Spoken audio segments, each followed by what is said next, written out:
In Deuteronomy chapter 13, God says, if there arise a prophet or a dreamer of dreams that prophesies a thing and comes to pass, but they say, turn aside from the way of the Lord and go back to Egypt, the house of bondage, that prophet, even though his words come to pass, shall be stoned.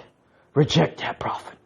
And folks, whether a man or a woman of God is a true prophet or not, isn't whether their word comes to pass. It's their doctrine.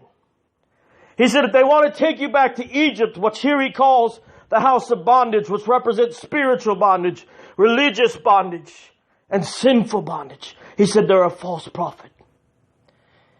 He said they'll take you away, here in verse 5, they'll take you away from the Lord who redeemed you and brought you out of the house of bondage there in Egypt.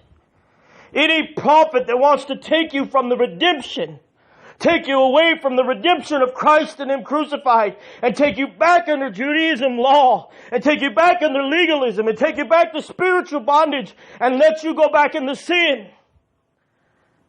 Any prophet that encourages those three bondages, run from them as fast as you can.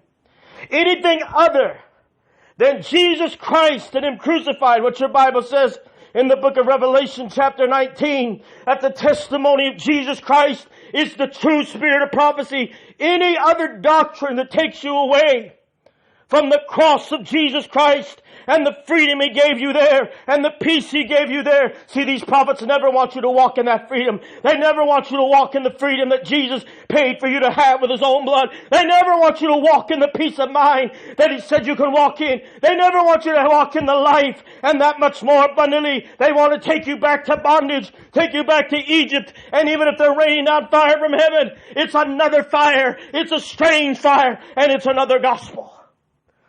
And they're a prophet of strange fire. Because only a true prophet will take you to the cross of Jesus Christ and the freedom and the victory that He gave us there. That's their message. It's Christ and Him crucified. It's not Judaism. It's not spiritual fear and manipulation. And it's not loosey-goosey. You can go to sin and do whatever you want. It's Jesus Christ and Him crucified and the true holiness of God that comes by putting your faith in Him and the blood that He shed for you at the cross.